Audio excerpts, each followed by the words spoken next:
ನಮಸ್ತೆ ರೀ ಎಲ್ಲರಿಗೂ. ಎಲ್ಲರೂ ಹೆಂಗಿದ್ದೀರಿ? ಆರಾಮಾಗಿದ್ದೀರಿ ಅಂದ್ಕೊಂಡೀನಿ ನೋಡಿರಿ. ನಾವು ಕೂಡ ಆರಾಮಾಗಿದ್ದೀವಿ ನೋಡಿರಿ. ಇವತ್ತು ನಾನು ಇಲ್ಲಿ ಏನು ಮಾಡಕತ್ತೀನಿಪ್ಪ ಅಂತಂದ್ರೆ ಕಟ್ಟಿನಾಂಬ್ರು ಮಾಡ್ಲಕತ್ತೀನಿ ರೀ. ಕಟ್ಟಿನಾಂಬ್ರು ಮಾಡ್ಲಿಕ್ಕೆ ಬೇಳೆ ಬೇಡ, ಕುದಿಸೋದು ಬೇಡ, ಕುದಿಸಿ ಅದ್ರ ಕಟ್ಟೂ ಬೇಡ್ರಿ. ನಾನು ಸಿಂಪಲಾಗಿ ಈಜಿಯಾಗಿ ಮಾಡೋದು ತೋರಿಸ್ತೀನಿ ರೀ. ಕಟ್ಟಿನಾಂಬ್ರು ಮಾಡ್ಲಿಕ್ಕೆ ಏನೆಲ್ಲ ಬೇಕಂದ್ರೆ ಇಲ್ಲಿ ಒಂದು ಬಟ್ಲಾಗಷ್ಟು ಜೋಳದ ಹಿಟ್ಟು ತೊಗೊಂಡೇನಿ ರೀ. ಇಲ್ಲಿ ಹುರ್ಗಡ್ಲೆ ಪೌಡ್ರ್ ತೊಗೊಂಡು ಪುಟಾಣಿ ಪೌಡ್ರ್ ತೊಗೊಂಡೇನಿ ರೀ.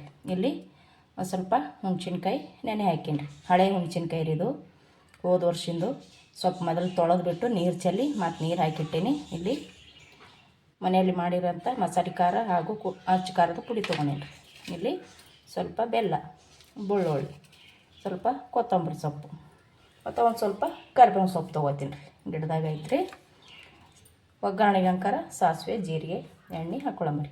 ತುಂಬಾ ಸಿಂಪಲಾಗಿ ಮಾಡ್ಬೋದು ರೀ. ಈಜಿ ಆಗ್ತದ, ಸಖತ್ ಆಗ್ತದ. ಸೇಮ್ ಕಟ್ಟಿನಾಂಬ್ರು ನಾವು ಯಾವ ಥರ ಮಾಡ್ಕೋತೀವಿ ಅದೇ ಥರ ಆಗ್ತದ ನೋಡಿರಿ. ಯಾವ ರೀತಿ ಮಾಡೋದಂತ ಇವಾಗ ನಾನು ತೋರಿಸ್ತೀನಿ ರೀ. ಗ್ಯಾಸ್ ಹಚ್ಚಿ ಒಂದು ಸಣ್ಣದ ಕಡೆ ಇಟ್ಕೊಂಡೀನಿ ರೀ. ಯಾಕಪ್ಪ ಅಂದ್ರೆ ಇದು ಸ್ವಲ್ಪ ಜೋಳದ ಹಿಟ್ಟ ನಾವು ಒಂದು ಸ್ವಲ್ಪ ಫ್ರೈ ಮಾಡ್ಕೋಬೇಕಾಗ್ತದೆ, ಹುರ್ಕೋಬೇಕಾಗ್ತದೆ. ಒಂದು ಸ್ವಲ್ಪ ಹುರ್ಕೊಂಡೇವಂದ್ರೆ ಜೋಳದು ಹಸಿ ಹಿಟ್ಟಿನ ಸ್ಮೆಲ್ಲ ಹೋಗ್ತದೆ ರೀ. ಪುಟಾಣಿ ಪುಡಿ ಅಂತೂ ಹುರ್ಕೋಬೇಕತ್ತೇನಿಲ್ಲ ರೀ. ಇದು ಒಂದನ್ನು ಹುರ್ಕೊಂಡ್ರೆ ಸಾಕು ರೀ. ಗ್ಯಾಸ ಮೀಡಿಯಮ್ ಇಟ್ಟು ಸಣ್ಣಗಿಟ್ಟು ಒಂದು ಸ್ವಲ್ಪ ಹಿಟ್ಟು ಬಿಸಿ ಆಗೋ ತನಕ ಹುರ್ಕೊಂಬ್ರಿ. ಎಣ್ಣೆಯದೇನೋ ಹಾಕೋದು ಬೇಡ್ರಿ, ಹಾಗೇನೆ ಹುರ್ಕೊಳ್ಳೋದ್ರಿ. ಇದು ಒಂದು ಸ್ವಲ್ಪ ಬಿಸಿ ಆಯ್ತಂದ್ರೆ ತಕ್ಕೊಂಬಿಡಮ್ರಿ. ನೋಡಿರಿ, ಇದು ಕಲರ್ ಚೇಂಜ್ ಆಗ್ಲಿಕ್ಕತ್ತದ, ಹಿಟ್ಟಿನ ಘಮನೂ ಬರ್ಲಕ್ಕತ್ತದ್ರಿ. ನಾವು ಗ್ಯಾಸ್ ಮಾತ್ರ ಸಣ್ಣ ಇಟ್ಟು ಮೀಡಿಯಮ್ನಾಗ ಇಟ್ಟೆ ನಾವು ಹುರ್ಕೋಬೇಕಾಗ್ತದೆ ರೀ. ನಾವು ಫಾಸ್ಟ್ ಏನಾರು ಇಟ್ಟಿವಪ್ಪ ಅಂತಂದ್ರೆ ಹೊತ್ತು ಬಿಡ್ತದೆ ರೀ. ಹಿಟ್ಟದಲ್ರಿ, ಮೊದಲೇ ಹಿಟ್ಟು ತಳ ಹಿಡಿದು ಬಿಡ್ತದೆ. ಹೊತ್ತಂದ್ರೆ ಸಾಂಬಾರು ಕಹಿ ಬರ್ತದೆ ರೀ. ಹಾಗಾಗಿ ಗ್ಯಾಸ್ ಸಣ್ಣ ಇಟ್ಟೆ ಹುರ್ಕೋಬೇಕು. ಈ ಹಿಟ್ಟಿನ ಘಮ ಬರ್ಲಕ್ಕತ್ತದ ರೀ. ಇವಾಗ ಇದು ನಾನೀಗ ಗ್ಯಾಸ ಬಂದ್ ಮಾಡ್ಕೊತೀನಿ ರೀ. ನೋಡಿರಿ, ಹಿಟ್ಟು ಹುರಿದ ತಕ್ಷಣ ಹಿಟ್ಟಿನ ಘಮ ಮಲ್ಲಕತ್ತದ ನೋಡಿರಿ, ಜೋಳದ ಹಿಟ್ಟಿಂದು. ಇವಾಗ ಇದು ಒಂದು ಪ್ಲೇಟಿಗೆ ತೊಗೊಂಡಿರ್ತೀನಿ ರೀ. ಈ ಪ್ಲೇಟಿಗೆ ತೊಗೊಂಡಿರ್ತೀನಿ ನೋಡಿರಿ.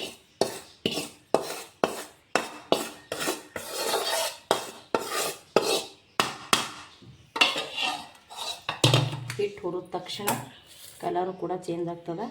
ಮತ್ತು ಹಿಟ್ಟಿನ ಘಮ ನೋಡಿರಿ ಹೆಂಗೆ ಬರಕತ್ತದ, ಗಮ್ ಅನ್ನಕತ್ತದ. ಇದು ಸ್ವಲ್ಪ ತಣ್ಣಗಲ್ರಿ. ಇದು ಹಿಟ್ಟು ಆರ್ಯದ್ರಿ. ಇವಾಗ ಇದಕ್ಕೆ ಈ ಪುಟಾಣಿ ಹಿಟ್ಟು ಸೇರಿಸ್ಕೊತೀನಿ ರೀ. ಇಷ್ಟು ನಾವು ಎಷ್ಟು ಮಾಡ್ಕೋತೀವಿ ನೋಡಿಕೊಂಡು ಹಾಕ್ಕೊಳ್ಳೋದು. ಇವಾಗ ನಾನು ಇಲ್ಲಿ ಒಂದೊಂದು ಬಟ್ಲ ತೊಗೊಂಡಿನಿ. ಇದಕ್ಕೆ ಏನು ಮಾಡೋದಂದ್ರೆ ನೀರು ಹಾಕಿ ಕಲಿಸ್ಬಿಡಮ್ರಿ. ನೀಟಾಗಿ ನೀರು ಹಾಕ್ಕೊಂಡು ಹಿಟ್ಟ ಪೂರ್ತಿ ನೀರು ಥರ ಕಲಿಸ್ಬಿಡಮ್ರಿ.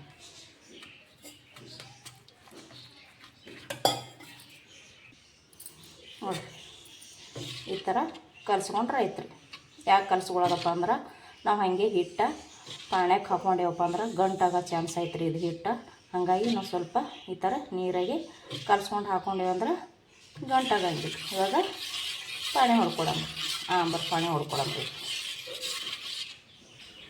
ಗ್ಯಾಸ್ ಇಟ್ಟು ಒಂದು ಪಾತ್ರೆ ಇಟ್ಕೊಂಡಿರಿ. ಅದಕ್ಕೆ ಒಂದು ಸ್ವಲ್ಪ ಎಣ್ಣೆ ಹಾಕ್ಕೊಳಮ್ಮ. ಎಣ್ಣೆ ಹಾಕ್ಕೊಂಡಿರಿ. ಅದು ಎಣ್ಣೆ ಕಾಯಿಲಿ ಒಂದು ಸ್ವಲ್ಪ ಕಾಯನ್ನು ಸಾಸಿವೆ ಹಾಕ್ಕೊಳಮ್ರಿ. ಆಮೇಲೆ ಸಾಸಿವೆ ಹಾಕ್ಕೊಳ್ಕತ್ತೀನಿ ನೋಡಿರಿ. ಸಾಸಿವೆ ಹಾಕ್ಕೊಂಡಿನಿ. ಇವಾಗ ಒಂದು ಸ್ವಲ್ಪ ಜೀರಿಗೆ ಹಾಕ್ಕೊಳ್ಕತ್ತೀನಿ ನೋಡಿರಿ. ಜರ ಚಟಾಪಟ ಅಂತ ಸಿಡಿಲ್ರಿ ಅದು. ಸಾಸಿವೆ ಎಲ್ಲ ಈಗ ಚಟಪಟ ಅಲ್ಲಾಕತ್ತಾವ್ರಿ. ಈಗ ಜಜ್ಜಿಟ್ಕೊಂಡಿದ್ದು ಬೆಳ್ಳುಳ್ಳಿ ಹಾಕ್ಕೊಳ್ಕತ್ತೀನಿ ನೋಡಿರಿ. ಇವಾಗ ಕರಿಬೇವು ಹಾಕ್ಕೊತೀನಿ ನೋಡಿರಿ. ಕೊತ್ತಂಬರಿ ಹಾಕ್ಕೊಳ್ಕತ್ತೀನಿ. ಇದಿಷ್ಟು ಇವಾಗ ಚಮಚಲೆ ತಿರುವಾಮ.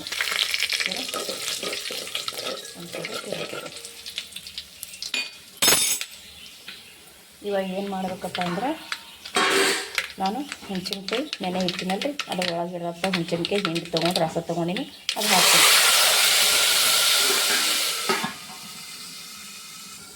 ಅದು ಹಾಕ್ತೀನಿ ರೀ. ನೋಡ್ಬೋದು,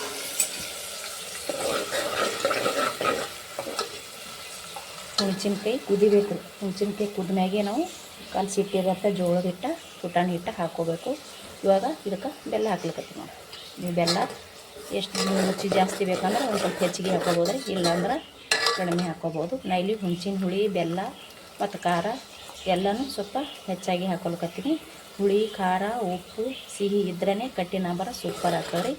ಇದು ಒಂದು ಸ್ವಲ್ಪ ಕುದಿದ್ರಿ, ಹುಣಸಿನಕಾಯಿ ಎಣ್ಣೆಗೆ ಕುದಿಬೇಕು ರೀ. ಎಷ್ಟು ಎಣ್ಣೆ ಕುದೀತದ ಅಷ್ಟು ಸೂಪರ್ ಬರ್ತದೆ ರೀ ಸಾಂಬಾರು. ಅದು ಒಂದು ಸ್ವಲ್ಪ ಕುದಿಲ್ರಿ.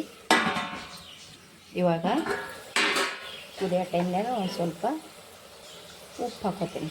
ಉಪ್ಪು ಹಾಕೊಳ್ಕತ್ತೀನಿ ರೀ. ರುಚಿಗೆ ನೋಡಿಕೊಂಡು ಹಾಕ್ಕೋಬೇಕು ರೀ. ಉಪ್ಪು ಕಡಿಮೆ ಬಿದ್ದರೆ ಮತ್ತೆ ಹಾಕ್ಕೋಬೋದು, ಹೆಚ್ಚಾದ್ರೆ ತೆಗಿಯೋಕ್ಕಂತೂ ಆಗಂಗಿಲ್ಲ. ಅರಿಶಿಣ ಹಾಕ್ಕೊಂಡೀನಿ ರೀ. ಇವಾಗ ನಾನೇನು ಮನೆಯಲ್ಲಿ ಮಾಡಿರೋ ಖಾರ ಮತ್ತು ಅಚ್ಚು ಖಾರದ ಪುಡಿ ಹೇಳಿದ್ನ ಅಲ್ಲಿ ಕೂಡ ನಾನು ಹಾಕ್ಕೊಳ್ಕತ್ತೀನಿ. ಇವಾಗ ಖಾರ ಹಾಕಿದ್ರಪ್ಪಲೇ ನಾವು ಇದನ್ನು ಸೇರಿಸ್ಕೋಬೇಕು. ನಾವು ಏನು ಕಲಸಿಟ್ಟಿದ್ದೀನಲ್ರಿ ಇದು ಜೋಳದ ಹಿಟ್ಟು, ಪುಟಾಣಿ ಹಿಟ್ಟು, ಅದು ಹಾಕ್ಕೊಳ್ಕತ್ತೀನಿ ನೋಡಿರಿ. ಸೂಪರಾಗಿ ಕಾಣಕತ್ತದ ನೋಡಿರಿ.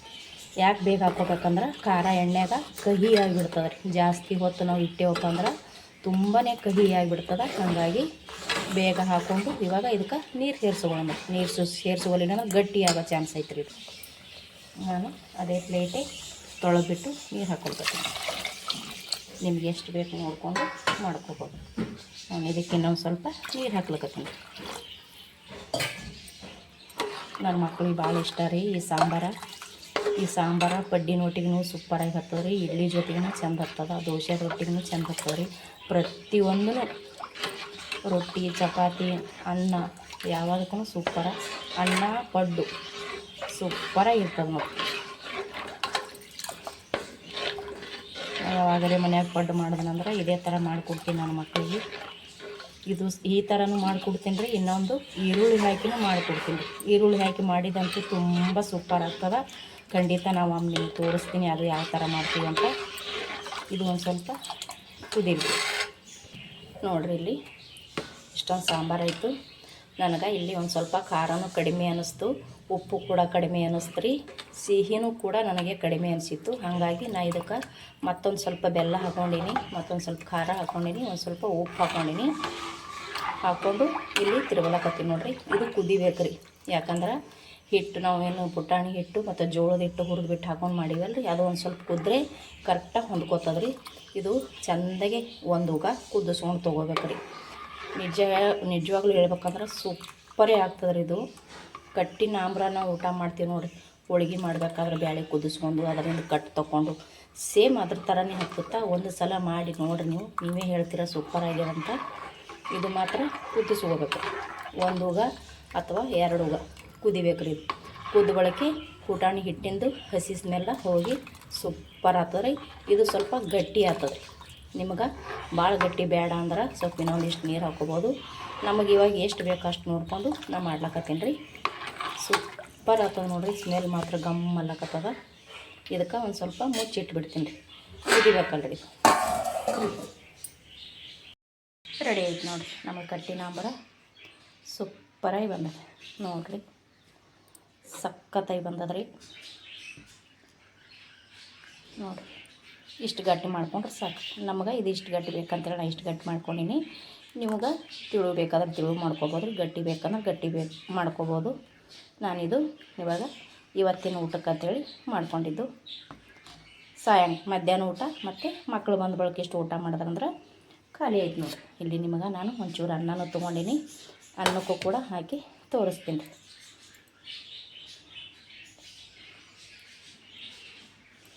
ಸೂಪರಾಗಿರ್ತದೆ ಇದು